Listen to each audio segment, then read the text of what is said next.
에너지를 얻기 위한 기관계 통합적 작용. 당연히 여기서 이 말하는 에너지라고 하는 건 생명활동 에너지죠. 그죠? 생명활동 에너지고, 이 생명활동 에너지라고 하는 건 자, ATP에 저장이 됩니다. 그죠? ATP에. 근데 우리가 스스로 저 ATP 에너지를 스스로 만들어낼 수는 없어. 여러분이 음식을 통해 먹어줬던 양분들, 그죠? 주 영양소들, 그죠? 주 영양소들의 화학적 결합 에너지를 산소를 바탕으로 하여 우리가 사용 가능한 저 ATP라는 화학적 화폐로 바꿔주는 거야. ADP에 무기인산이 결합되어서. 그쵸? 오케이? 그래서 ATP로 저장이 됐다가 필요한 얼마만큼만 이 ATP가 ADP로 분해되면서 나오는 그 에너지로 근육을 수축시킨다거나 또는 어떤 물질을 합성을 해낸다거나 어떤 물질을 이동을 해낸다거나 물질을 합성하거나 물질을 이동시킨다거나 여기에 이렇게 쓰이는 거예요.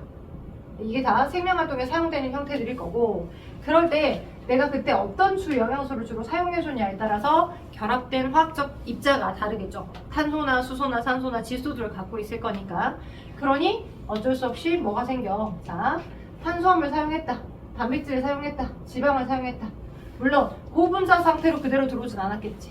그지? 얘네들을 우리의 어디서? 소화계에서, 그죠? 흡수를 하게 해줘야죠. 고분자를 저분자로 뽀개가지고. 맞죠? 자, 그러면 소화기에서 저렇게 고분자를 저분자로 뽀개서 세포가 흡수 가능한 형태의 작은 크기로 뽀겠다라고 하더라도 누가 순환기가 계속 계속 돌리고 돌려서 계속 공급을 해줘야지만, 그지? 조직 세포들에게 계속 공급되어서 받아갈 수 있겠잖아. 오케이? 네, 조직세포에게 공급이 되어갈 수 있겠죠. 그래서 순환기가 작동을 해줘야 될 거고, 그래서 조직세포 안에 들어오면 이 포도당과 같은 제일 작은 사이즈, 그죠? 단백질의 기본 단위체는 아미노산이었죠. 지방의 가장 기본 단위체는 지방산이었습니다. 오케이? 작은 크기로 다 분해가 됐던 얘네들이 이 화학적 결합으로 이루어져 있죠. 탄소수, 산소들. 아미노산, 탄소수소, 산소에 질소도 있었죠. 그죠? 네, 질소. 지방산은 CHO라는 원소를 갖고 있었어요. 이런 화학적인 원소를 갖고 있다 보니까 공통적인 이산화탄소와 물이라는 노폐물이 발생이 될 거고, 맞죠? 그리고 얘를 사용하게 되면 뭐가 생겨서? 암모니아라고 하는 노폐물이 생겨서 얘가 우리 몸에서 그대로 나가지 못해. 얘를 어디서? 간에서 요소로 바꿔서 우리 몸 바깥으로 내보내지더라, 이렇게. 그죠? 간에서 바꾼 다음에 요소 형태로 소변을, 오줌이나 또는 땀으로 이렇게 나가지더라. 그지? 계속 갖고 있을 수는 없잖아. 계속 만들어지니까 버려줘야지. 그래서 호흡기인 폐를 거쳐서 버려지는 거고요. 호흡기. 폐호흡기입니다. 그죠? 그리고 혈액에 돌아다니고 있었던 이 요소들을 필요한 만큼을 더 받고 여분의 물을 더 받아서 소변의 형태, 콩팥에서, 그죠? 콩팥의 배설기관에서 잘 필터를 해줘서 버려지게 되더라. 그리고 다시 깨끗해진 혈액 성분은 또 계속 돌아서 항상성, 우리 몸의 체기 농도가 일정하게 유지가 되더라.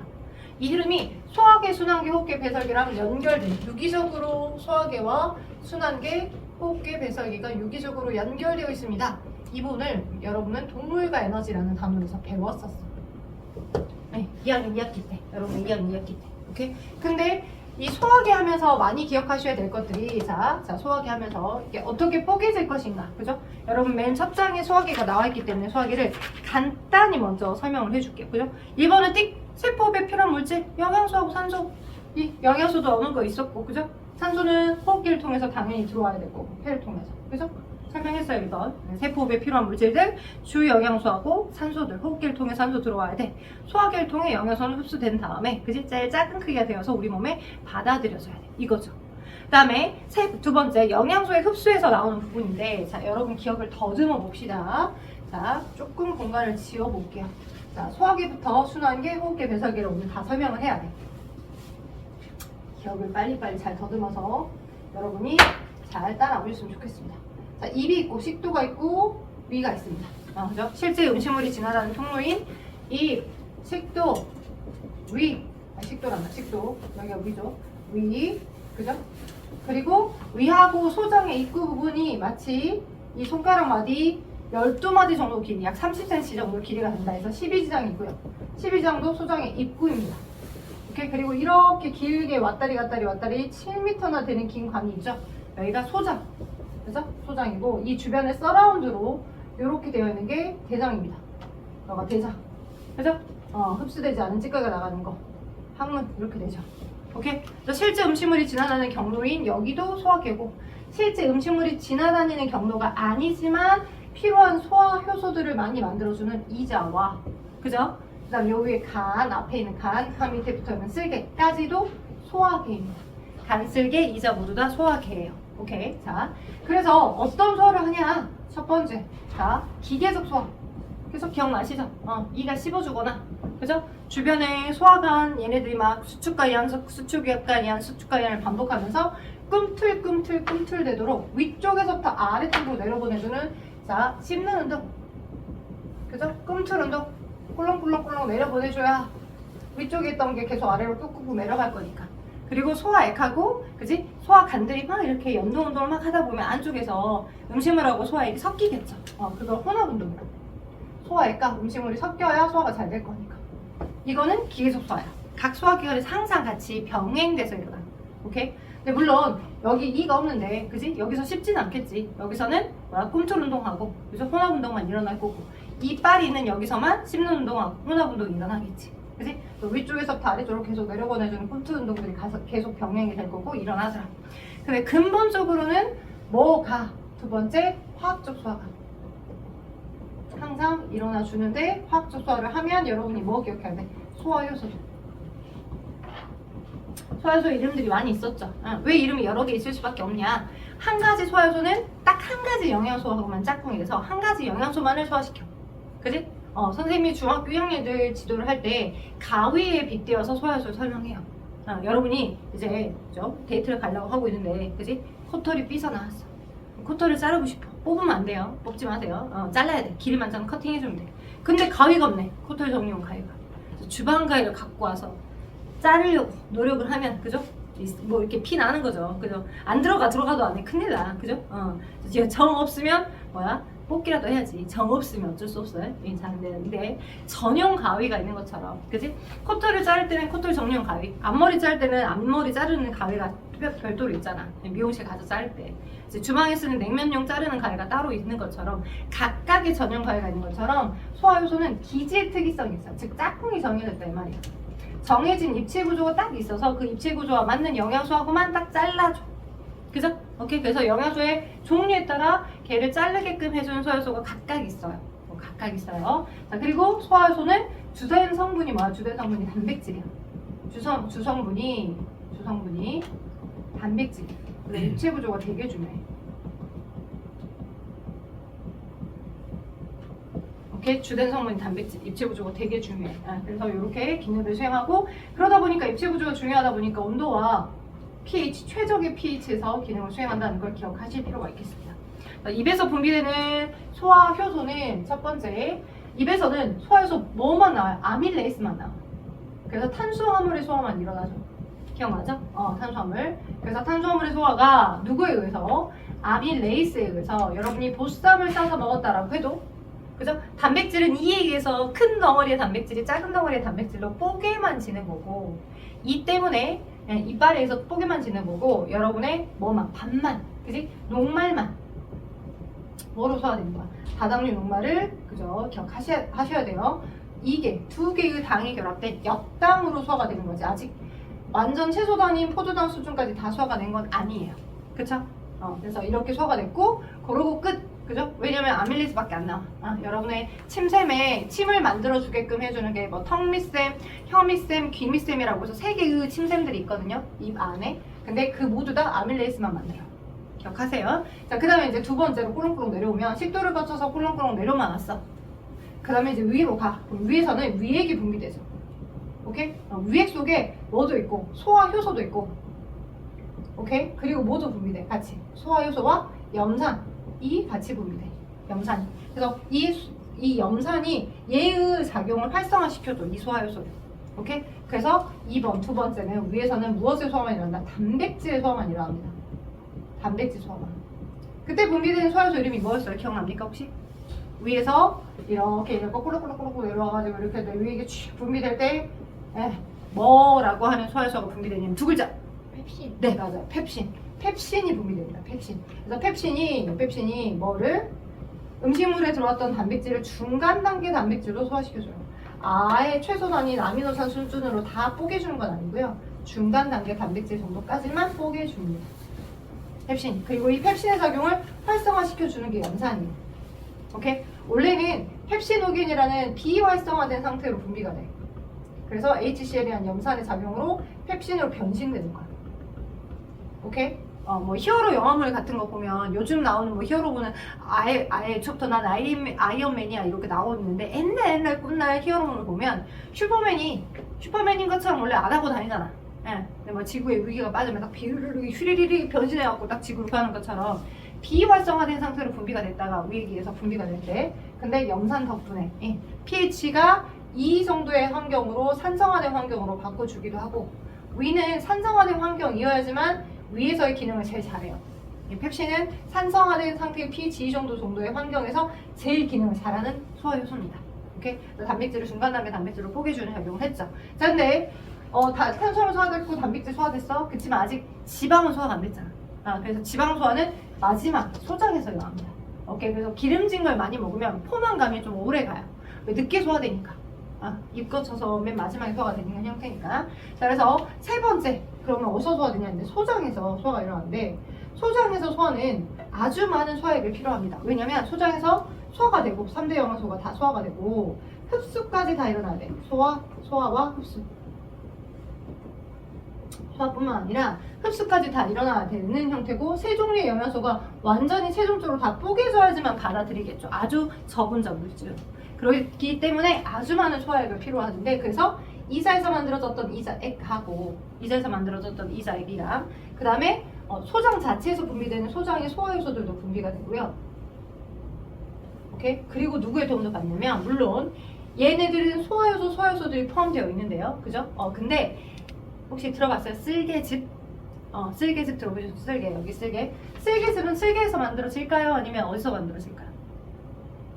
쓸개니까 쓸개즙을 여기서 만들겠죠? 아니에요. 쓸개는 비유를 하자면 김치냉장고야. 그래서 김치냉장고는 김치를 보관하는 용도죠. 뚜껑을 열었다 닫았는데 김치가 딱 생겼으면 얼마나 좋겠니? 안 그런다고. 쓸개도 비슷해. 쓸개즙을 만드는 곳이 아니야. 만들어진 쓸개즙을 보관하는 장소야. 어디서 만들어져? 쓸개즙이 간에서. 그죠? 쓸개즙이 간에서 생성이 돼서 얘도 어느 정도 기능을 해주냐. 어떤 기능을 해주냐면 여기다 쓰고 설명을 해드릴게요. 그래서 쓸개즙도 필요하고 소장의 소화효소도 필요하고 이자액도 필요해서 이 세 가지의 공동 작업으로 최종적으로 탄수화물이 포도당, 단백질이 아미노산으로 지방이 아주 작은 크기인 지방산과 모노글리세리드로 완전히 다 빠개져서 그 융털이라는 주름진 구조를 통해 흡수가 되는 거예요. 오케이? 자, 그러면 여기가 공간이 좀 좁으니까 여기다 써볼게요. 그렇다면 이제 3대 영양소가 다 소화될 때는 어떻게 소화가 되냐? 이자 안에 소화효소가 세 종류가 있어요. 이자에서 생성되는 소화효소에는 아밀레이스, 트립신, 라이페이스, 이렇게 소화효소 아트라, 글자 하나씩 따면 아트라라고 하는 세 종류의 소화효소가 있습니다. 외우셔야 돼. 아밀레이스와 얘는 입에서 분비되는 탄수화물의 소화작용과 똑같아. 아밀레이스, 그리고 트립신, 되죠? 그리고 라이페이스, 이렇게 세 종류의 소화효소들이 분비가 되고요. 거기에 또 뭐도 분비되냐면 이자에서 만들어지는 것 중에 이자 안에서 NaHCO3도 같이 분비돼요. 탄산수소 나트륨. 오케이? 그래서 NaHCO3가 약간 위에서 같이 버물려서 나오겠죠. 물론 위에 있던 위액이 한꺼번에 막 이렇게 뭐 장염이 생겨가지고 막 똥이 막 철사가 막 쭉쭉쭉 계속 나온 것처럼 모든 위에 있던 위액에 있던 그 음식물들 한꺼번에 싹 다 분비를 시켜주는 거 아니고 꿀렁 너 다 소화된 거 아니? 그럼 내려가. 그러면 또 한 번 좀 더 주고, 그러니까 반죽처럼 조금씩 약간씩 내려보내셔서 그게 완전히 소화가 되면 아래로 내려보내주고 또 조금 받고 그래서 또 소화시키고 이런 형태거든요. 그래서 위라고 하는 장소가 pH 2 정도의 환경에서 기능을 제일 잘한댔잖아. 근데 소장이라는 장소는 pH 8 정도의 환경일 때 소장에서의 소화효소들이 기능을 잘한다. 그러면 엄청난 그 수소이온의 농도의 차이가 엄청 있는 거죠. 그래서 2에서 8이니까 6 정도만 차이가 있는 게 아니라 얘는 로그 값이거든. pH 수치가 로그 값이야. 그래서 이 pH 2와 pH 3 이 숫자 하나 사이에는 10배, 10배의 차이가 나. 수소이온의 농도가. 그러면 여기서 pH 8 정도까지면 몇이야? 거의 6배? 10의 6승 정도의 수소이온 농도 차이가 엄청나게 많이 나는 거거든. 그러면 그 수소연의 농도를 그렇게 10의 6승 정도나 달라지게끔 줄어들게끔 해줘야지만 염기성 환경이 되는 거죠. 그쵸? 염기성 환경이 되는 거죠. 그래서 그런 염기성 환경을 만들어주게끔 하기 위해서 저 탄산수 나트륨이 작동을 해줍니다. 오케이? 내신에서는 나올 수 있으니까 설명을 드리는 거예요. 내신에서는. 그래서 자, 이제서 분비되는 NaH가 여기다 좀 써줄게. NaHCO3가 우리 몸에 이온화가 되면, 그죠? 이온화가 되면 Na 플러스와 HCO3로 이렇게 될 수가 있고요. 그죠? 저 HCO3가 위에서 같이 분비됐던 수소연을 붙잡아서 H2CO3가 되게 해서 탄산이 되게 해서 공기 중 우리 호흡기로 이렇게 제거가 되어서 이동될 수 있으니까 수소이온을 효과적으로 제거해서 산성 상태를 염기성 상태로 바꿀 수 있어. 돼요? 오케이? 자, 그래서 저 NaHCO3라고 하는 물질이 같이 분비돼서 이자관을 통해서 분비되더라. 이자관은 소화 효소들이 이 특정 분비관을 통해서 여기 뭐 12장 쪽으로 분비가 되는 거야. 이자관. 근데 또 우리가 호르몬 배웠잖아. 이자라고 하는 장소는 인슐린과 글루카곤이라는 호르몬을 만드는 장소이기도 했었죠. 인슐린과 글루카곤. 그쵸? 그래서 호르몬은 이 이자를 감싸고 있는 모세 혈관으로 바로 만들어서 분비를 시켜주는 형태야. 이자를 감싸고 있는 곳으로 바로 만들어서 혈관을 통해서 바로 분비하는 거고 특정 분비관으로 분비되는 건 아니야. 근데 소화 효소들은 특정 분비관으로 분비가 돼. 기억해줘.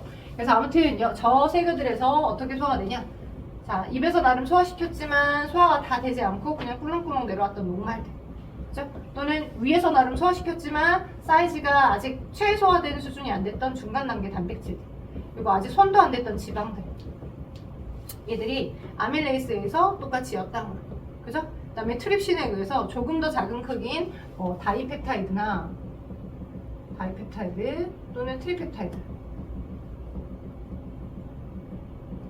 이대로 바뀝니다. 오케이? 그리고 지방은 이제 최초로 소화가 되는데 누구에서? 라이페이스에서. 근데 이 라이페이스라고 하는 이 소화 효소가 작용을 해줄 때 라이페이스를 내가 이렇게 그림을 그려볼게요. 이렇게 이렇게 소화를 해줄 때 지방이 이렇게 붙어있거든요. 글리세롤의 지방산 3개가. 근데 이건 지방 한 분자를 얘기한 거고 실제 지방 분자는 여러 개가 한꺼번에 이렇게 있겠죠. 그래서 얘를 내가 동그라미로 이렇게 그림 그려볼게. 아주 큰 고체 지방이야. 그죠? 이에서 나름 소화를 시켰지만 이렇게 크게 들어왔어. 그지? 근데 소화효소는 라이페이스가 접근해야 돼. 덩치가 너무 커.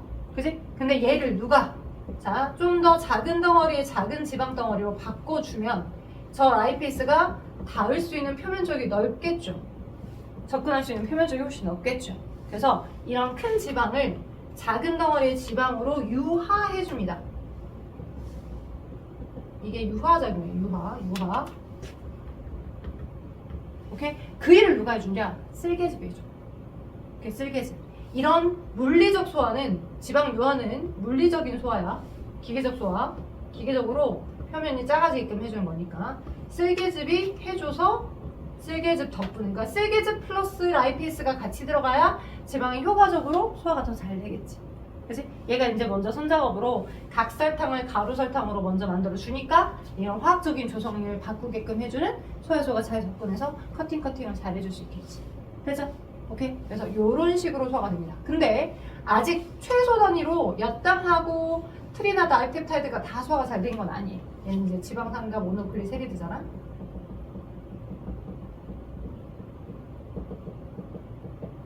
오케이?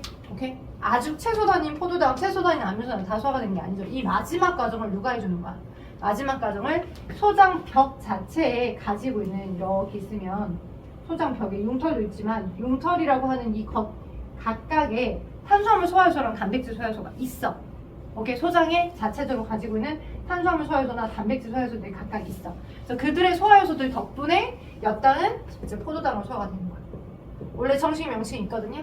말테이스.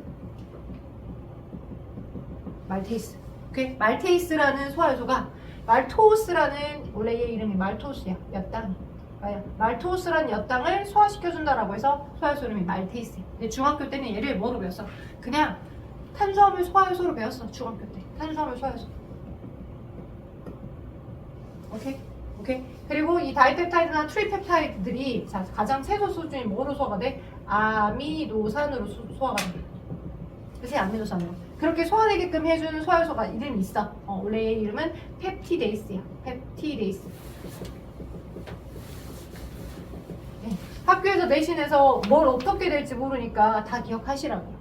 오케이? 펩티데이스라고 하는 건데 펩티데이스를 다른 말로 우리는 단백질 소화효소라고 중학교 때 배웠습니다. 단백질 소화효소. 오케이? 자, 여러분 책에다가 비어있는 공간에 지금 거기 보시면 아밀레이스, 펩신, 트립신, 라이피스, 지방 분해 요소라고만 나와 있죠. 그 공간에다가 소장에서 작동해주는 소화효소 여기 이름만 좀 적어줘봐. 소장에. 파란색의 탄수화물 소화효소, 파란색의 단백질 소화효소들은 소장벽에 자체적으로 가지고 있는 소화효소예요. 말테이스와 펩티데이스. 말테이스와 펩티데이스.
볼게요. 그리하여 저렇게 3대 영양소의 가장 최소 작은 크기인 포도당, 아미노산, 그 다음에 지방산과 모노글리세리드 형태로 다 빠개졌다라고 합시다. 싹다. 그죠? 너 빠개졌어. 그 다음에 너 다 빠개졌잖아. 가장 작은 크기로. 그죠? 그러면 걔를 받아들여야. 그죠? 받아들여서 모세혈관을 통해서 운반을 시켜줘야 필요한 모든 조직세포에게 다 공급이 되는 거겠잖아요. 그쵸? 자, 받아들인 장소는 당연히 소장의 융털. 그죠? 소장의 융털에 주름이 많이 져있는 구조가 있어. 그죠? 오케이. 그래서 바로 순환계로 또 넘어갈 거야. 근데 가운데 하나 뽁 솟아 있는 이런 긴 관이 하나 있었죠. 그죠? 긴 관. 주변에 요렇게 이렇게 여기저기 있는 이렇게 되어 있는 것도 있었죠. 그죠? 여기는 암죽간의 일종의 림프관입니다. 림프관이고 림프관이 각각의 흉털의 가운데 뽁뽁뽁 솟아있는 형태처럼 들어가 있는 게 암죽관이에요. 저는 암죽관. 그죠? 들어보면 기억나죠? 주변에 막 여기서 이렇게 되어 있는 거. 그치? 너는 모세혈관. 그죠? 모세혈관으로 흡수되는 양분하고 암죽관으로 흡수된 양분이 좀 달랐죠. 암죽관으로 흡수된 양분은 지용성 양분들이 주로 흡수됩니다. 그래서 비타민들은 사이즈가 작으니까 소화될 필요가 없잖아. A, D, E, K들 같은 경우는 그냥 그대로 소화가 돼서 그대로 받아들여서 근데 그대로 흡수가 되는데 어디로 흡수가 된다? 암죽관으로 바로 들어가는 겁니다. 암죽관으로. 그래서 지용성 비타민들이니까. 거기다 소화됐던 여기 모노글리세리드, 얘가 모노글리세리드야. 모노글리세리드. 오케이? 그리고 두 개의 지방산들이 이렇게 있겠지. 그것들 또한 어디로? 암죽관으로 들어가요. 오케이? 그래서 암죽관으로 들어가면 암죽관은 그럼 지용성에 해당하는 물질들만 흐르냐? 아니야. 혈장의 일부에 해당하는 액체들이 모여져서 암죽관과 림프관을 흘러서 우리 몸의 간으로 도는 거거든. 림프관, 림플절들이 있는 형태니까. 따라서 저 모노글리세리드와 지방산 두 개가 다시 지방이 된 상태로 림프관을 통해 이동이 됩니다. 오케이? 그래서 결국 어디로 가요? 우리 몸의 심장으로 갑니다. 심장. 여기 지울게요. 심장.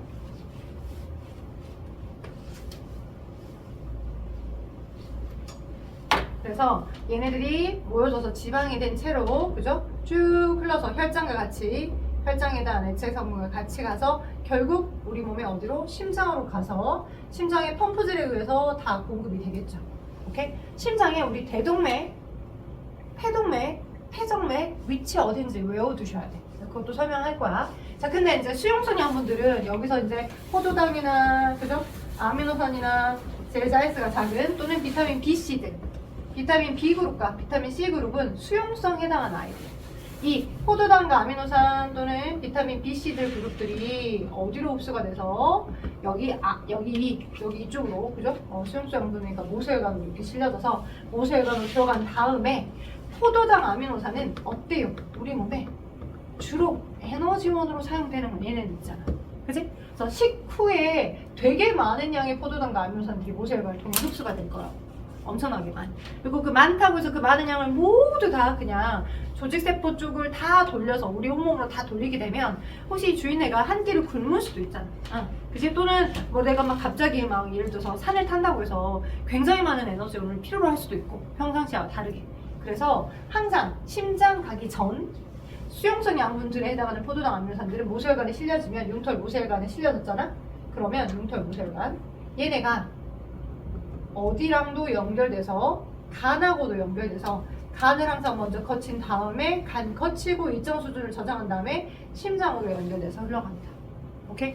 그러면 간에 들어가기 전 이 혈관을 간 문맥이라고 하고요. 간에서 일정 수준의 양분을 포도당을 여기다 저장을 해놓고 항상 일정한 만큼의 포도당만 이쪽으로 보내서 심장을 통해 또 온몸으로 펌핑을 시켜주는 거야. 오케이? 여기는 간 정맥이라고 해요. 오케이?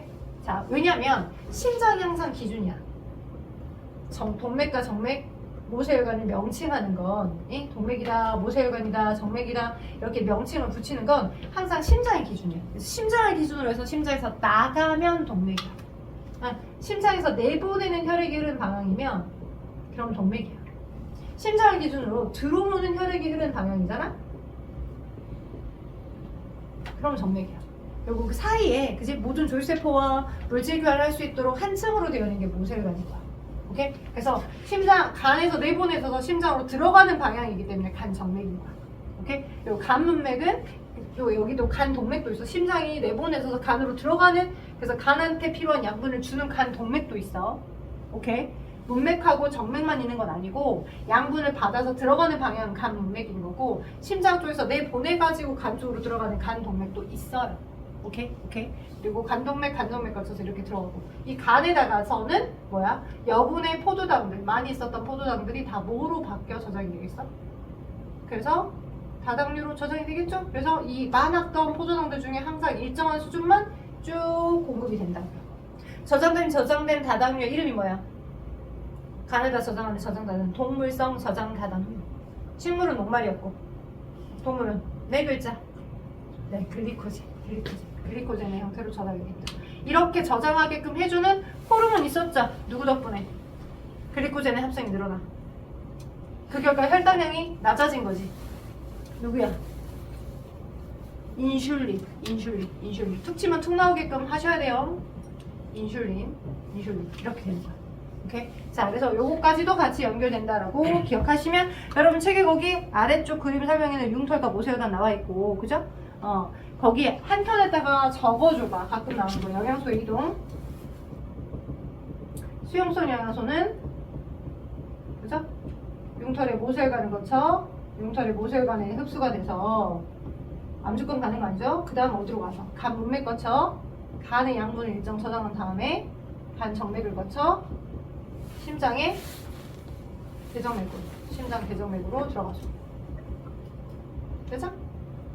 오케이? 근데 지용성 양분들은 융털의 암주관으로 흡수가 된 다음에, 적고 있나? 암주관으로 흡수가 된 다음에 림프관을 거쳐 쭉 연결된 림프관을 거쳐 가슴관을 거쳐 심장으로 바로 갑니다. 심장으로 똑같이 들어가게 됩니다. 이렇게. 그죠?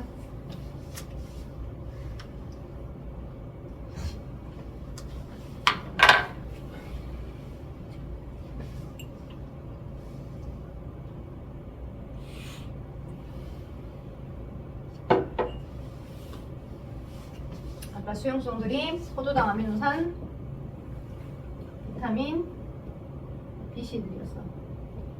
비금식으로 여기는 지방산당, 모노글리세리드, 그리고 비타민 A, D, K.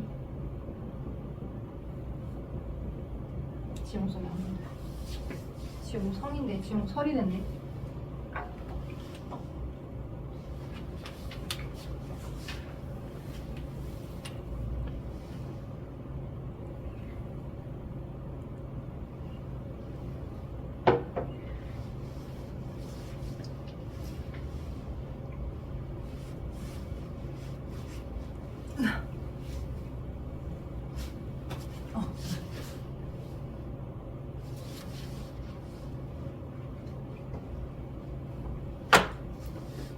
용철 모세혈 당하는 거예요. 간문맥, 간문맥.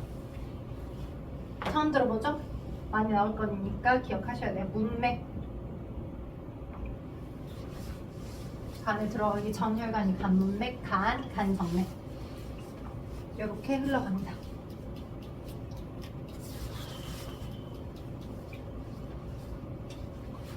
순환계와 호흡계가 약간 연결되어 있으니까 순환계를 먼저 잡고 호흡계를 좀 갈게요.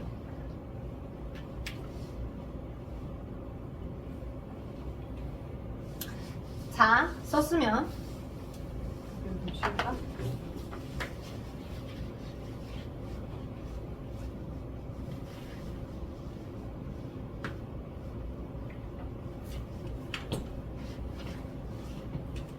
제보를 좀 부탁해도 될까요? 우리 학원 앞에 있는 저희 수원 다이소 있죠? 거기에 요 화이트보드 지우개가 다 동이 났대. 그 매장마다 좀 다르대. 혹시 여러분 동네가 서로 다를 수 있으니까 혹시 이렇게 생긴다면 보인다. 내가 언제든 출동할 거니까 여기 있어요 라고만 알려만 주면 제가 어디든 가서 긁어오려고. 자, 바빠가지고 지금 못 들고 다녀서 지금 요거 말고 다른 또 화이트보드 지우개를 사야 되나. 이게 좀 면적이 넓어서 나름 어깨는 좀 아프지만 잘 지웠는데 동이 났다네. 플라스틱을 안 넣는가? 중국이 일을 안 해. 왜 일을 안 하는 거야? 응? 이렇게 잘 쓰는데 왜 일을 안 하는 거야? 자, 그래서 여기까지를 지금 소화기까지 해봤고요. 그러면 이제 심장 구조, 심장에 아까 동맥이다, 모세혈관이다, 그다음 정맥이다라고 설명을 드렸잖아요. 그죠? 근데 여러분의 심장 그림이 여러분 책에 나와 있는 그 아래에 있는 심장 그림이 문제 많이 나오지만 실제 심장의 단면 형태도 많이 나와요. 그래서 제가 중학교 2학년 때부터 심장을 너네가 이 정도까지를 좀 외우면 그래서 어디 이제 내과나 어디 EV인후과 기다리면서 큰 병원 가서 기다리면서 심장 단면 딱 그림 보면서 제 동맥, 저 폐동맥, 제 대동맥 이렇게 볼 수 있는 정도 수준 된다 라고 조금의 살을 붙여서 외워드리게끔 한 형태가 하트입니다. 하트. 어떤 하트냐? 요렇게 생긴 하트로 외워두시면 좀 더 나아요. 긴 하트야, 긴 하트. 오케이. 여러분 알다시피 두 개의 방이 있고 두 개의 실이 있죠? 그죠? 두 개의 방, 두 개의 실. 근데 이제 이렇게 봤을 때 우와 자를 잡는 게 아니라 내 위치에서 이 심장을 그대로 꺼내놓고서 우와 자를 잡는 거야. 오케이? 내 위치에 있고 이 심장, 왼쪽 가슴에 있는 이 심장을 그 옆에다 꺼내놓고 우와 자를 잡는 거거든? 나는 오른손잡이야. 이게 오른손이거든? 그러니까 나의 여기 반틈이 오른쪽이잖아. 그치? 나의 여기 반틈이 좌잖아. 그 형태 그대로 그냥 쓰면 돼. 눈에 보이는 거 그대로. 마주 봤었을 때가 아니라. 그치? 그러니까 그대로 쓰면 나의 오른쪽이 여기니까 여기가 우. 그죠? 우고 위에 있는 게 방, 아래가 실. 항상 혈액은 방실을 옆방으로 안 가요. 방에서 실로만 내려가게끔 되어 있고 방에서 실로만 내려가게끔 되어 있습니다. 오케이? 그러니까 위쪽은 좌심방이고 좌심실입니다. 그쵸? 오케이? 자, 그리고 혈액이 들어올 때는 항상 어디로 들어옵니까? 방으로만 들어와요.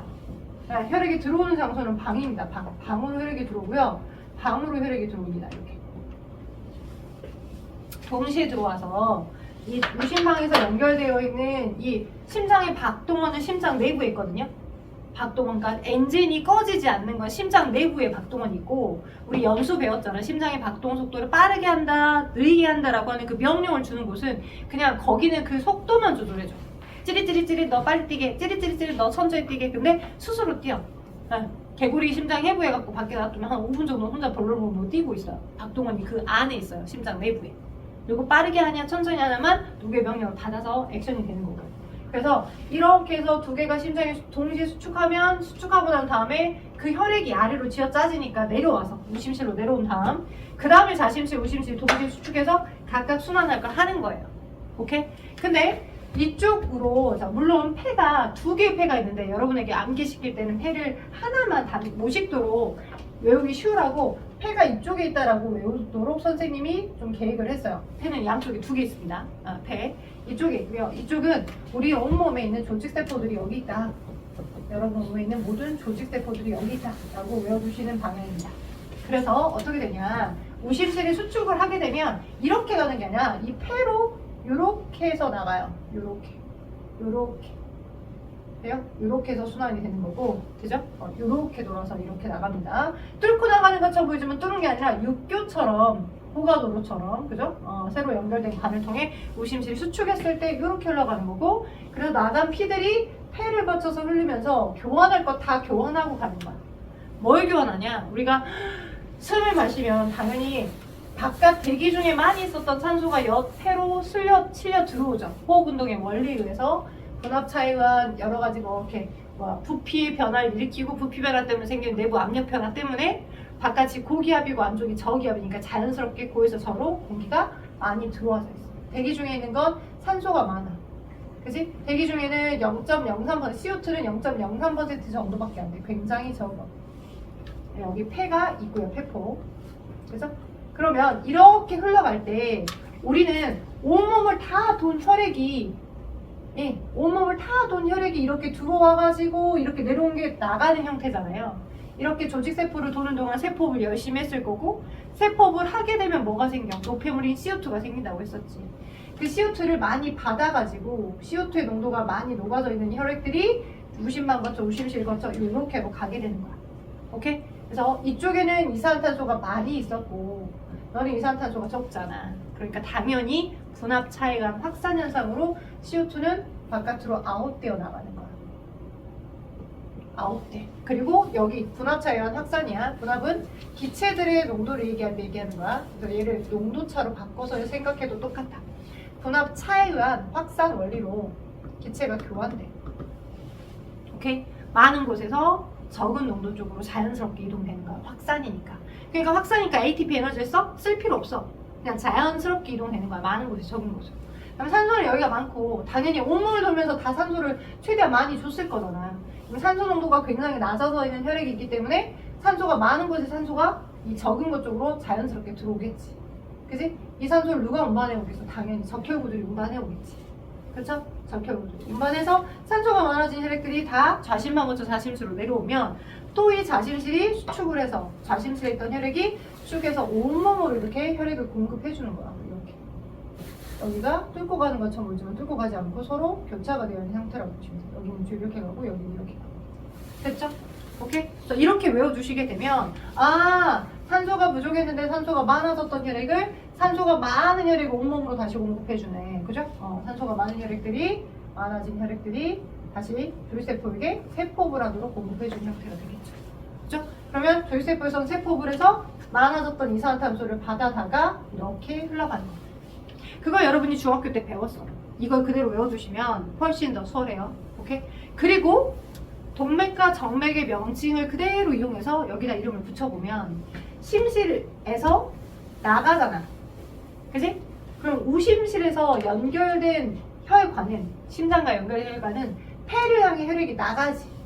그러니까 이 폐를 향해 혈액이 나가는 이 혈관의 이름이 뭐겠어? 네, 동맥. 근데 어딜 향해 나갔어? 폐를 향해 나갔잖아.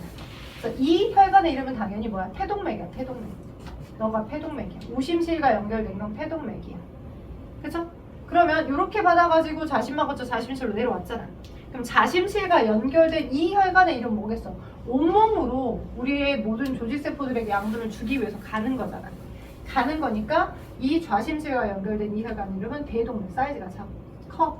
온몸으로 보니까 대동맥이다라고 볼 수 있다고. 돼요? 그래서 여러분이 중학교 때 배우셨던 순환 중에 폐순환 있고 온몸 순환이 있어. 폐순환, 온몸 순환. 폐순환은 자 항상 심장에서의 혈액은 끊임이 없이, 그러니까 뭐 어디 비어있는 혈액이 있는 것 없이 계속 받아서 계속 돌리는 게 메인의 목적이야. 근데 굳이 우리가 구획을 나눠보자라고 한 거야. 그래서 구획을 굳이 어떻게 나눴냐면 폐순환은 심장에서 일단 내보냈기 때문에 도는 거잖아. 심장에서 일단 내보냈기 때문에 도는 형태이기 때문에 내보냈기 때문에 돌기 때문에 폐순환이든 온몸 순환이든 순환의 시작은 항상 나가는 방향 심실에서부터 시작한다라고 한다고. 심실에서부터 내보내서 이렇게 돌고 심실에서부터 내보내서 이렇게 도는 형태니까 심실의 우심실의 수축에서 폐동맥, 폐유모세혈관, 그죠? 그래서 기체교환을 해올 거고요. 맞죠? 그리고 폐정맥을 거쳐 어디까지? 우리 심장으로 들어오는 좌심 방향까지가 폐순환이에요. 돼요? 그러면 온몸 순환은 어디서부터 시작을 했어? 좌심실. 그래서 여기서부터 시작해서 이렇게 돌아가지고 여기까지 들어가는 흐름이 이게 온몸 순환이겠죠. 오케이? 오케이? 그러니까 요 단면을 그죠? 이렇게 깊게 그죠? 나가고 들어오고. 그리고 방하고 실 위치만 기억하면 그죠? 이쪽이 폐가 있다 생각하시고 폐 이쪽이 조이세포들이 있다라고 생각하시면 외우기 쉽죠. 왜 그러냐면 실제 심장의 해박적 구조가 폐동맥이 여기 이쪽 방향으로 꼬여져 있어. 우심실에서부터 나가는 이쪽으로 꼬여져 있는 형태고 좌심실에서 나가는 대동맥은 이렇게 길게 꼬여졌다가 위로 갈 거 가고 아래로 갈 거 아래로 내려가고 이렇게 뿅뿅뿅 여러 개가 있거든. 위쪽으로 먼저 내보낸다. 그래서 실제 심장의 해박적 구조도 이렇게 되어 있기 때문에 이렇게 외우도록 선생님이 설계를 했습니다. 너는 대동맥? 맞죠? 너는 폐동맥? 그죠? 여긴 폐정맥? 여기는 대정맥. 그죠?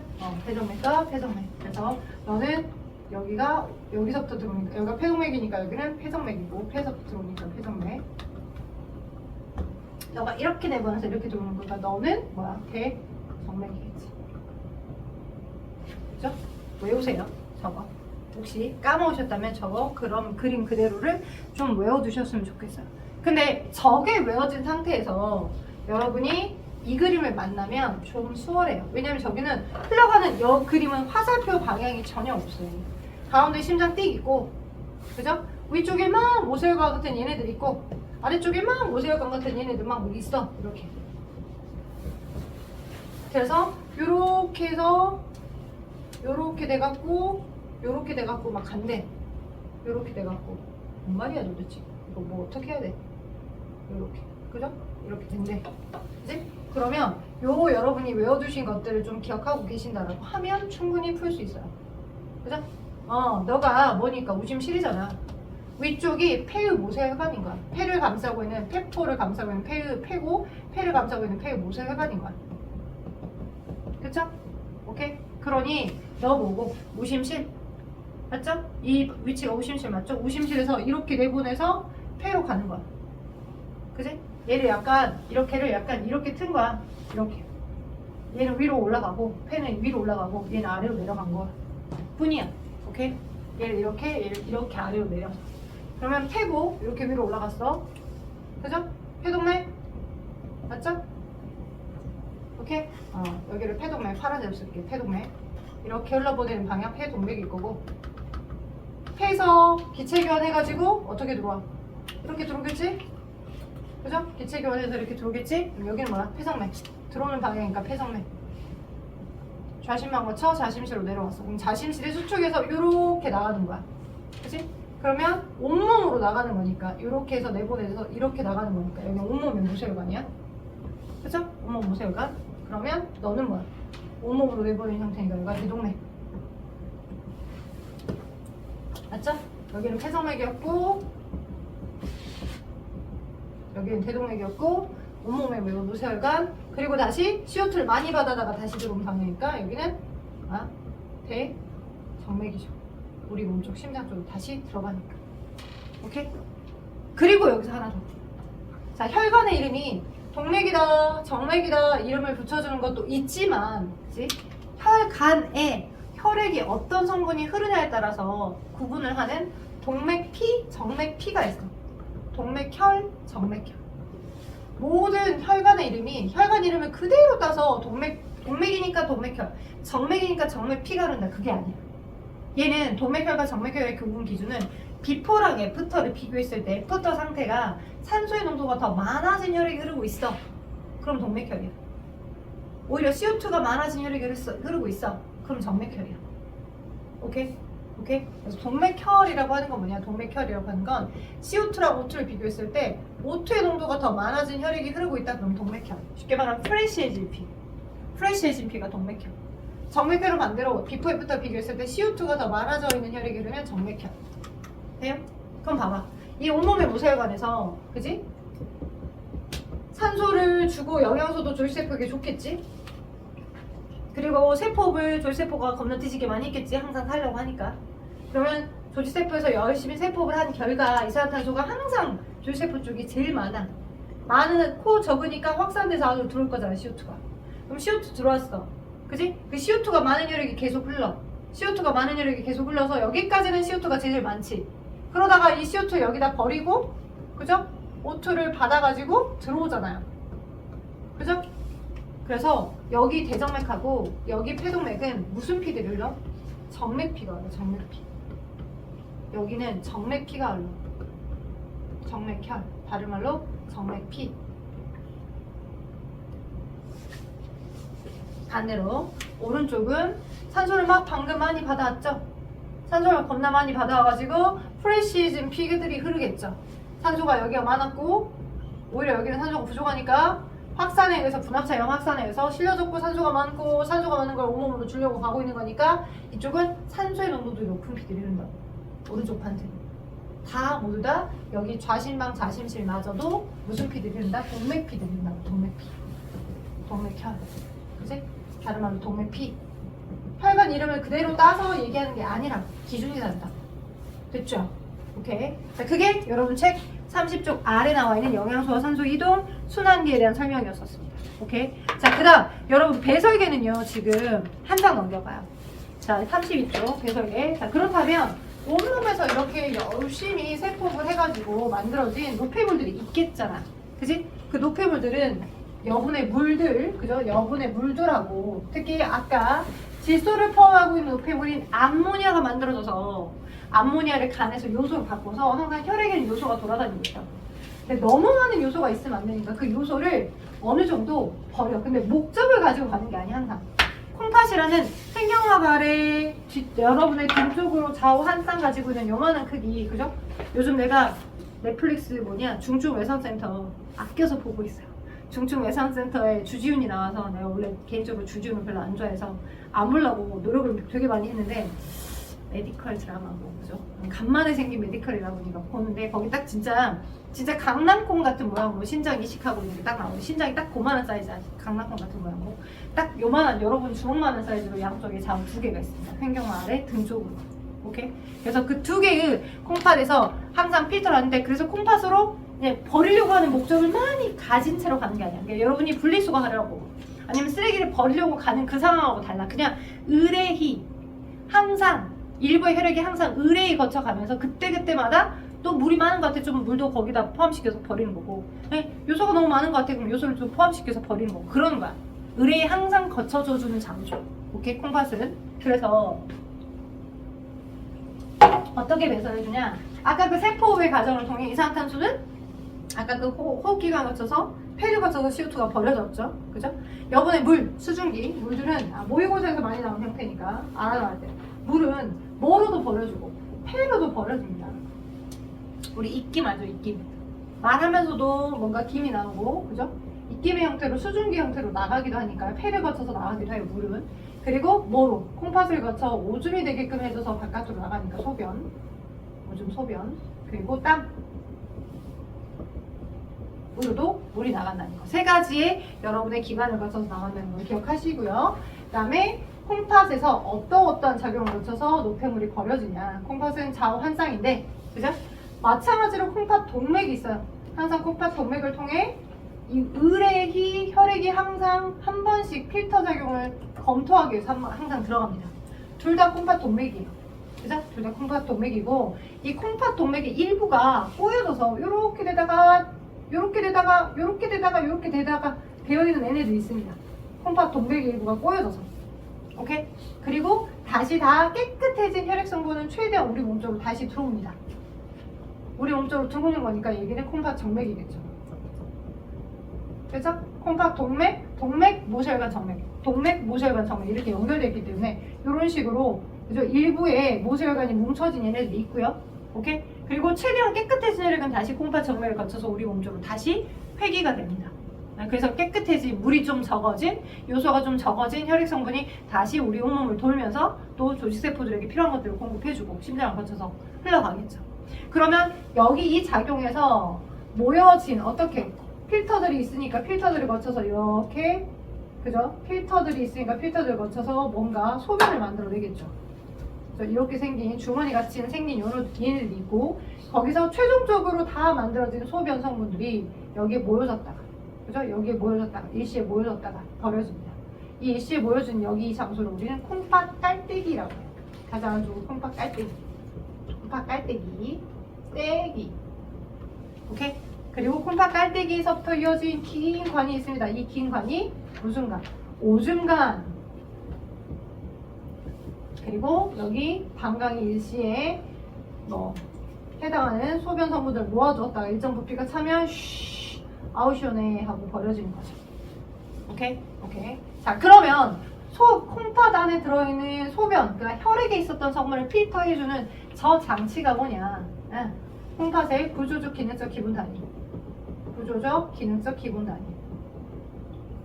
기본 단위를 늘 3개의 세트를 지나면서 혈액에 해당하는 성분 중에 이 필터 작용을 거쳐서 여분의 물들 받고, 그죠?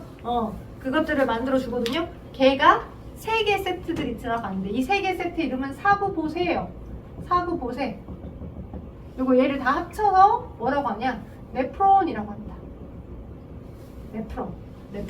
사구체 보호몬 주머니 세뇨관을 합쳐서 사구체 보호몬 주머니 세뇨관을 합해서 우리는 네프론이라고 얘기해요.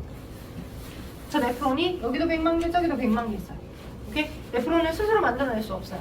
그러니까 신장을 이식받아야지만 이제 우리 몸에서 혈액을 필터하고 혈액 속에 존재하고 있었던 안 좋은 성분을 필터하고 버릴 수 있는 능력을 갖고 있다.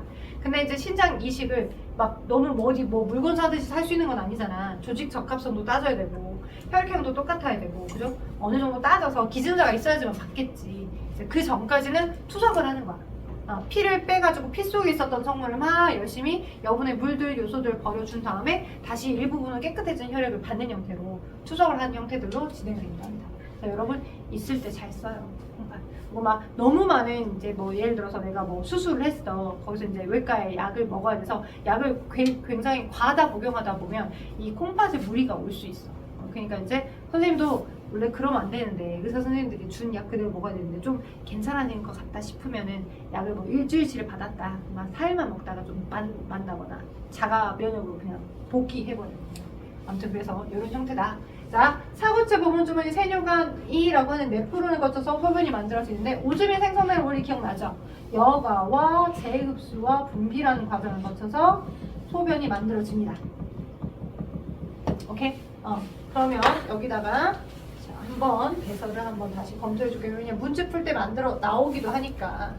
그러면 배설까지만 하고 잠깐 쉬었다가 배설성 질환을 설명을 해줄게요. 그럼 여과재흡수 분비가 사구체 보문주머니 세뇨관을 거쳐면서 어떻게 일어나냐 보면 여기가 콩팥 동맥이야. 그러면 이렇게 하고 꼬여있는 게 얘가 지금 사구체거든. 이렇게 된 게. 오케이? 얘를 감싸고 있는 형태들이 얘가 보문 주머니야.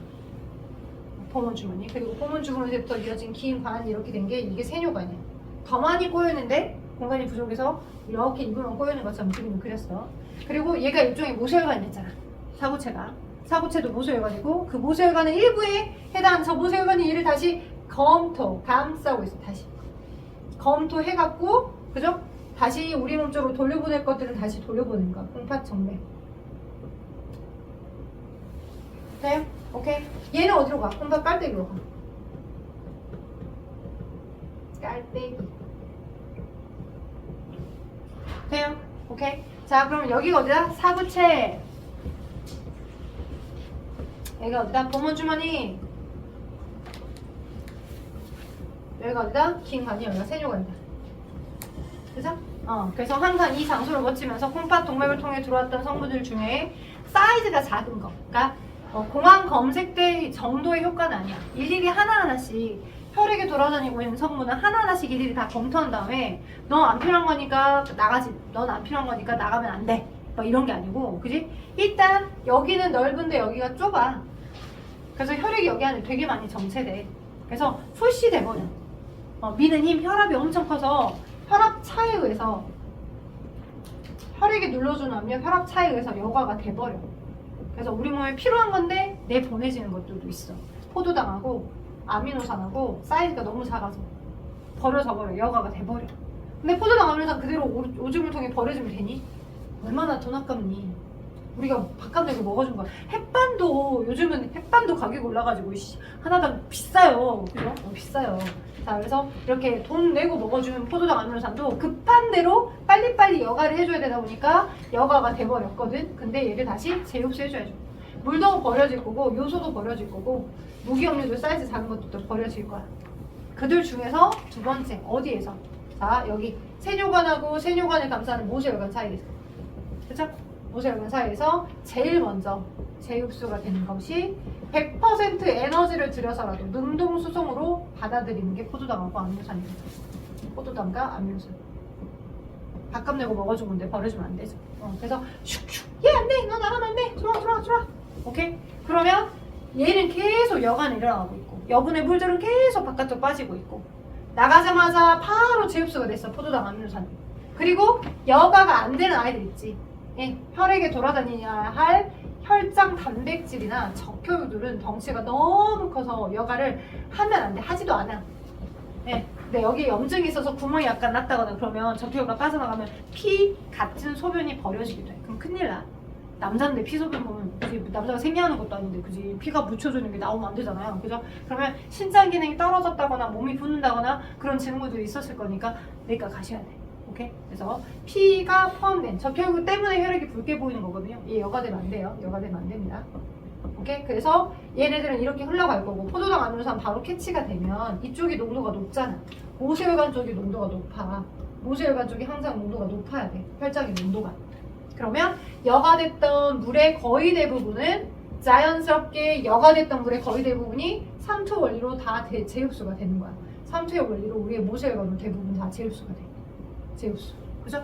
그래서 물도 거의 대부분 99% 삼투의 원리로 재흡수가 됩니다. 오케이? 빠르게 여과가 됐다가, 그죠? 여러분이 놀라시겠지만 하루 동안 원시 오줌이 되는 성분, 원료의 성분이 약 170L.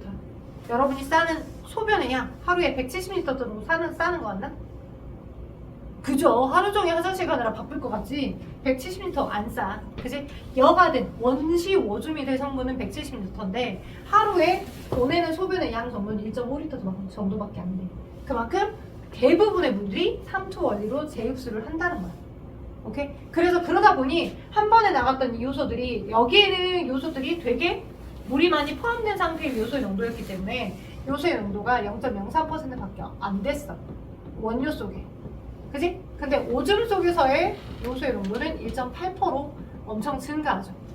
왜요? 같이 나갔던 물, 함께 여과됐던 물들이 거의 대부분 슥슥슥 삼투원료로 재흡수가 되니 오줌 속에서의 농도를 따지면 되게 농축된 요소의 농도가 있는 거야.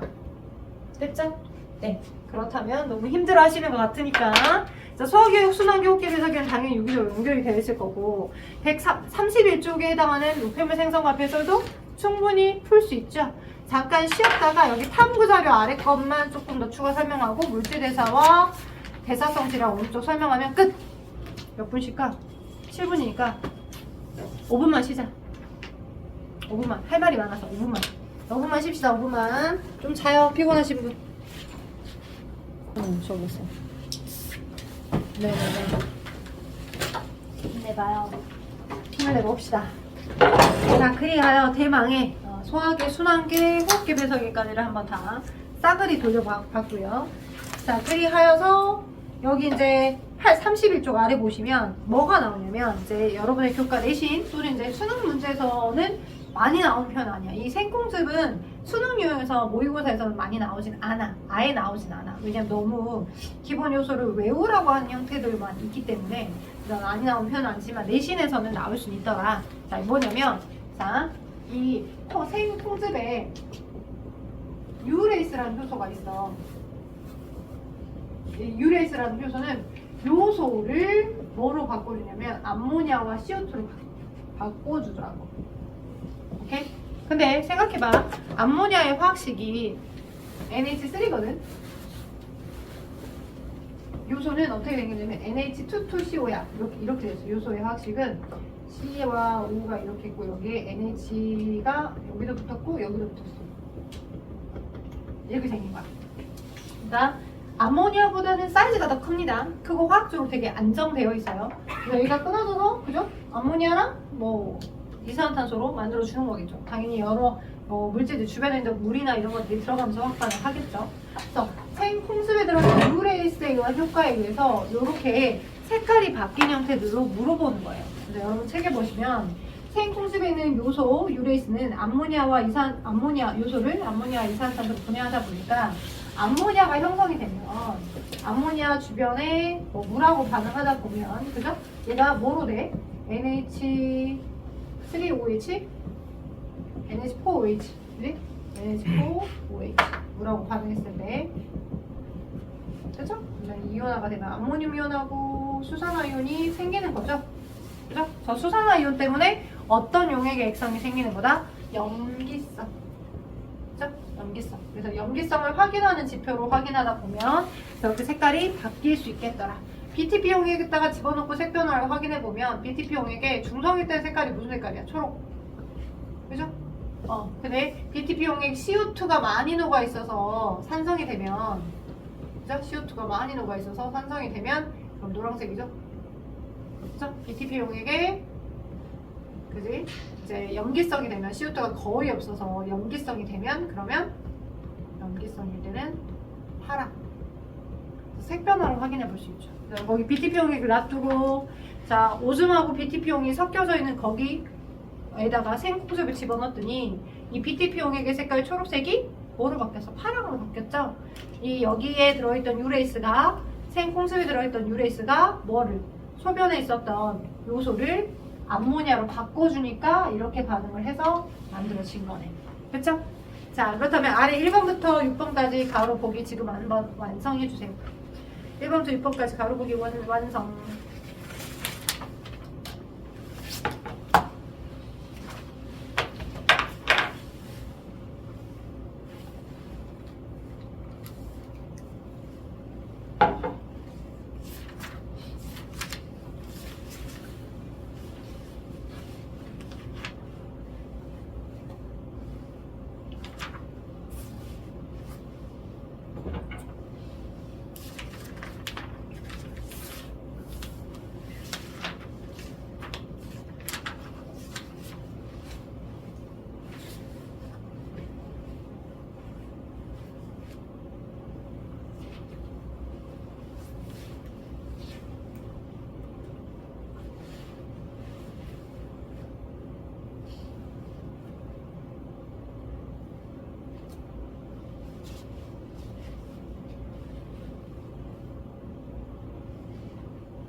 (1번에) 섭취한 음식물의 소화기관을 지난 동안 녹말은 포도당으로 단백질, 아미노산화, 지방은 지방산과 모노글리세로 분해된다. 그리고 최종적으로 분해된 산물을 물어본 거죠. 소장의 수용성 영양소는 융털의 모세혈관으로, 지용성 영양소는 융털의 암주관으로 흡수가 된 후 심장으로 들어가더라. 폐에서 산소는 그죠? 폐포에서 모세혈관으로, 이산탄소는 모세혈관에서 폐포로 확산해서 바깥으로 나가겠죠. 소화기를 통해 흡수된 영양소는 주로 혈액의 혈장을 통해서, 호흡계를 통해 흡수되는 산소는 주로 적혈구에 의해서 온몸으로 운반되더라. 오케이.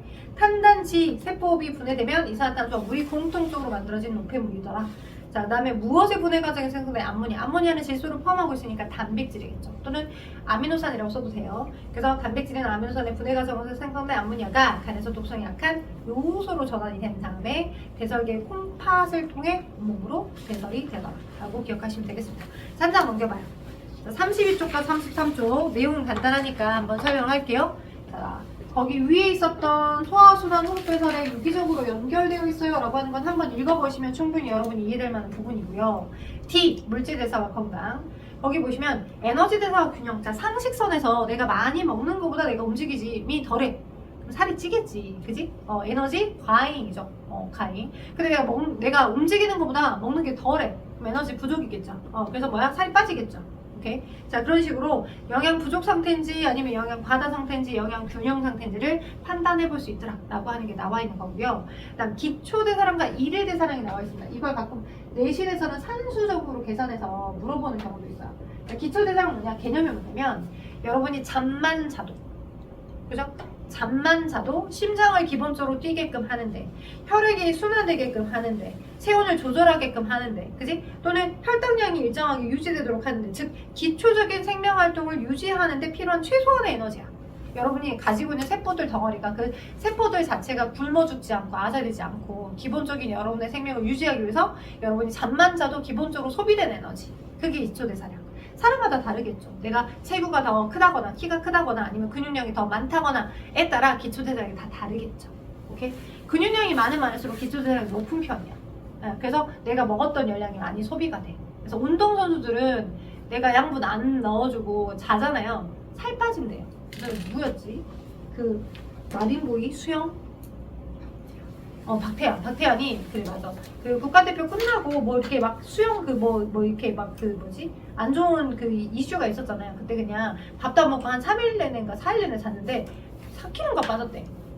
그러니까 잠만 잤는데 살이 빠지면 얼마나 부럽니? 자, 근데 근육량이 많기 때문에 그건 가능하다. 그래서 그게 이철대사량이고, 활동대사량 뭐냐면 사람들마다 추가적으로, 그죠? 내가 뭐 책을 1시간을 읽었어, 아니면 뭐 산책을 2시간을 했어라고 하면 그 추가적으로 내가 활동함에 의해서 생기는 소비되는 열량이 있겠지. 그래서 그걸 시간당으로 했었을 때, 하루로 따졌을 때 얼마를 계산해 주는 거야. 킬로그램당, 내 몸무게 킬로그램당 1시간인지 2시간인지에 따라서 소비되는 활동대사량. 소비되는. 그래서 내가 어떤 다양한 활동을 하느냐에 따라서 소비되지는 에너지량이라고 보시면 돼요. 그렇다면 일일대사량은, 그죠? 사람의 일일대사량은 기본적으로 어떻게 측정이 되냐? 그 사람이 원래 가지고 있는 기초적인 대사량에 내가 추가로 산책을 1시간 했어, 책 읽기를 2시간을 했어, 운동을 3시간을 했어 라고 하는 추가적인 활동대사량을 더하고, 거기 하나가 더 있습니다. 여러분이 음식을 먹을 때 음식을 먹기 위해서 쓰는 소비량이 있어요. 이가 열심히 씹잖아요. 그죠? 그래서 음식을 섭취하고 그걸 흡수하는 데 필요한 에너지량도 포함됩니다. 음식물을 소화시키거나 흡수를 시키는데 소비되는 에너지, 흡수에 필요한 에너지량 또한 포함되어야 일일대사량이야. 그 사람이. 대사량, 그죠? 필요한 대사량, 사용되는 대사량. 오케이, 그것이 일일대사량이 되겠다라고 보시면 되겠다라고 알려드리는 바입니다. 이것도 기억하셔야 돼요. 그래서 내 몸무게 킬로그램당 또는 그걸 몇 시간 사용을 했냐, 몇 시간 그런 활동했냐에 따라서 소비되는 에너지들이 다르겠다. 자, 그럼 오른쪽 대사성 질환에서 나옵니다. 대사성 질환. 대사성 질환은 감염이 될까요? 안 되겠죠. 비감염성 질환입니다. 비감염성. 왜냐면 감염체류에서 전염이 돼서 가는 건 아니니까 비감염성 질환이야. 그래서 내가 늙어서, 그죠? 내 어떤 이자가 기능을 좀 덜 해줘서 생길 수 있는 당뇨병 있겠죠? 당이 소변을 통해 버려져 버린 거. 원래 흡수됐던, 그러니까 식후에 되게 많은 포도당이 흡수가 돼서 막 돌아다니면 물밑에 들어오면 인슐린이 제때 잘 나와줘서 그 인슐린의 피크에 의한 효과로 포도당들의 농도가 낮아져야 돼. 간이나 근육에 저장하는 한 형태니까 혈액에 돌아다니는 포도당량은 일정하게 낮아져야 되는데 그러지 못해서 이자의 베타세포에서 인슐린 합성이 되지 못함에 의해서 생기는 병, 인슐린이 합성되지 못함에 의해서 생기는 병, 이게 1형 당뇨야. 오케이? 근데 1형 당뇨도 있지만 2형 당뇨도 있어. 당뇨병에 2형 당뇨. E형 당뇨는 이자의 베타세포에서 정상적으로 인슐린을 합성해줘. 인슐린 합성은 잘 돼. 합성은 잘 되는데 어디 가서 표적기관이에요. 표적기관인 간이나 근육에서 인슐린을 인지하는 수용체가 먹된 거야. 병신된 거야 얘가. 이유는 모르겠어. 인슐린 수용체를 만드는 유전자의 돌연변이가 생겼거나 그러겠지 선천적으로. 그래서 인슐린 수용체를 만드는 유전자의 돌연변이에 의해서 인슐린 수용체가 잘 안 만들어져 있고 얘가 인슐린을 인식을 못해. 이렇게 생긴 인슐린 인식을 못해. 이렇게 생겼던 인슐린이 들어오면 얘를 인식해서 기능해야 될 건데 얘가 막 이렇게 둥글둥글해지게끔 됐다거나 그죠? 모양이 단면이 이상하게 지금 이렇게 네모로 바뀌었다거나 모양이 바뀌어버리니까 얘가 얘를 인식을 못해. 그래서 인슐린을 잘 만들어냈는데 얘가 포도당 양이 감소가 안 되는 거야. 오케이? 그게 E형 당뇨. 선천적인 당뇨. 유전자 치료를 이용해서 해야 된다거나 그런 형태들이다라고 보시죠. 그래서 여기 이 단원에서는 1형 당뇨와 2형 당뇨의 차이, 이 개념이랑 그래프 보는 걸로 시험 문제가 좀 나옵니다. 알아두시면 좋을 것 같아요. 그 다음에 이제 당뇨병 했고요. 고혈압은 혈압이 정상 범위보다 높아지는 만성질환, 스트레스나 식사 습관들 또는 고지혈증 음식을 많이 먹게 되면 이렇게 생길 수 있고요. 고지혈증은 피로 이상의 지방 성분들이 소화돼서 없어지지 못하고 혈액에 존재하는 상태. 그래서 혈압을 높이는 효과로도 작동될 수 있어요. 고지혈증은 주로 운동 부족이나 비만, 음주 중에 잘못된 생활 습관, 그리고 비만은 만병의 근원이다라고 하죠. 네, 그러니까 내가 잘 소비시켜야 돼. 내가 좀 과하게 음료수나 당이 많이 포함된 거 먹은 것 같다 싶으면 좀 계단 타고, 그죠? 열량을 연소시키게끔 해주고, 그죠?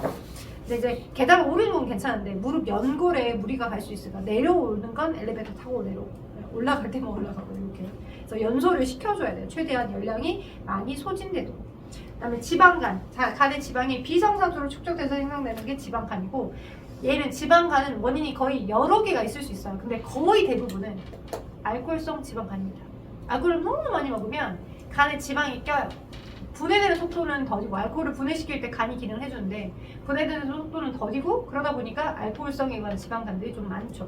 비알코올성 지방간은 약간 유전적인 내역이 좀 있어요. 그러니까 간이 기능이 선천적으로 조금 기능이 많이 떨어지는 상태의 유전적인 어떤 요인이 있어서, 그럴 경우에 비만이랄지 약물 남용도 홀로색 발생할 수도 있다.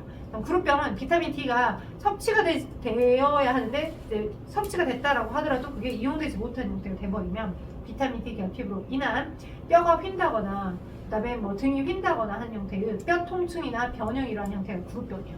거기에 한 가지만 더 적어줘요. 통풍. 운동 되게 많이 좋아하는 사람들이 걸리는 질환 중에 하나입니다. 통풍. 이 통풍은 마치 바람만 불어도 막 뼈가 시린 것처럼 뼈가 아린 것 같은 느낌이 든다라고 해서 그렇게 한자식으로 통풍을 붙였는데, 원인은 뭐냐면 과도한 요산의 축척균, 요소가 아니라 요산의 축척이야. 요산 축척. 그거 알아요? 김종국 또 유일하게 수술 받았던 것 중에 하나가 통풍이에요. 오케이? 왜냐면 이제 이렇게 헬스 하시는 해체한 오빠들이, 그죠? 기본적으로 많이 먹어준 게 단백질이잖아. 닭가슴살, 그죠? 그러면 많이 연소해서 소비를 해줬다고 하더라도 정상적인 사람보다 질소를 포함한 노폐물이 많이 축적되어 있어. 오케이? 단백질을 너무 많이 섭취했고 그 단백질로부터 에너지를 많이 소비하다 보니까 질소를 포함하는 질소성 노폐물을 많이 갖고 있는 상태고, 그것들이 처음에는 질소성 노폐물이 거의 대부분 요소 형태로 바뀌어서 우리 몸의 소변으로 나가. 근데 너무 많은 질소를 포함하고 있는 노폐물이 만들어지면 요선이 되어서 신장에 축척이 된다거나 뼈에 축척이 돼버려요. 오케이? 그래서 신장에 무리가 와. 콩팥에 무리가 오고 뼈에 어떤 아리는 증상처럼 느껴지다 보니까 과도한 요산의 축척 때문에 나타나는 게 통풍이죠. 이건 생활 습관 때문에 나타나는 거죠. 말 그대로. 그쵸? 통풍. 그래서 이런 형태들도 기억해 두시면 좋겠더라. 그럼 대사성 질환은 예방 뭐냐? 많이 먹었다면 많이 움직여라. 그죠? 나에게 하는 말이에요. 자, 밤에 뭘 안 먹어야 되는데 많이 먹었다면 많이 움직여라. 그죠? 그래도 난 말 많이 하니까 입에 있는 근육은 소비를 하고 있겠지라는 생각을 하면서 하루 세끼 균형 비식해야 해야 되고, 열량이 높고 거기 써졌잖아. 우리 학원에서 그지? 최대한 제로 칼로리 음료를 일부러 비축시키는 이유 중에 하나도 열량이 높은 음료수를 좀 먹었다 싶으면 되도록 적게 섭취하고 많이 움직이다가 규칙적 운동해라. 계단 오르기든 일상생활에서 활동량을 늘려라 라고 나와 있는 부분이 되겠습니다. 아래 7번부터 12번 완성해주세요. 숙제는 당근 빠따로 어디까지겠어? 야, 이게 너무 쉬우니까 3점짜리 코스까지 한번 가보자. 39쪽까지. 뾰! 여기 쉬우니까 여기 쉬운 부분은 최대한 점수를 따야 돼요. 34부터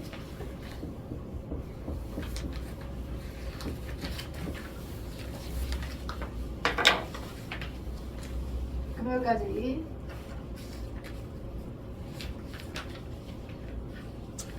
아, 2주 남았다. 3월이 될 때까지 2주가 남았어. 미안해. 너네 학교 가지만 제발 끝나라, 방아가.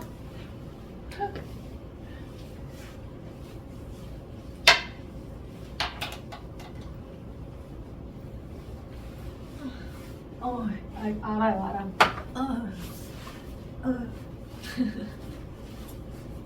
보이네.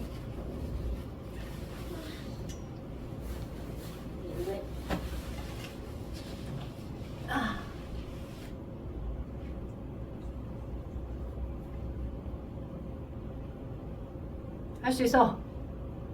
할 수 있다고.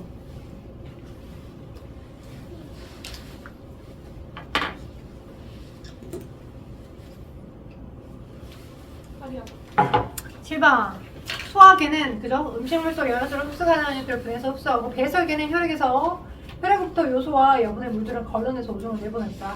순환계가 온몸 조세포 운반하고 그죠? 조직세포에서 세포결과 생성된 이산화탄소를 호흡계로 운반하더라.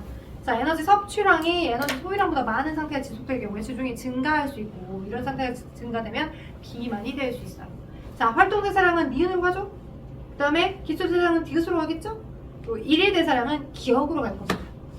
그 다음에 대사성 질환은 우리 몸에 물질 대사 이상이 생겨서 나타나는 질병들을 말하고 대사성 질환의 여러 가지 종류와 특징을 연결하세요. 지방간이 간에 지방이 끼면 디귿, 당뇨병이 혈당량이 높은 상태가 지속되면 기억, 고혈압이 혈압이 정상보다 높으면 니은, 고지혈증이 필요 이상의 지방 성분이 혈액에 존재하는 상태가 되겠죠. 리을. 그래서 질문이나 심장 구조 외우시고요. 그죠? 심장 구조 외우시고 자, 오늘은 여기까지. 퇴근.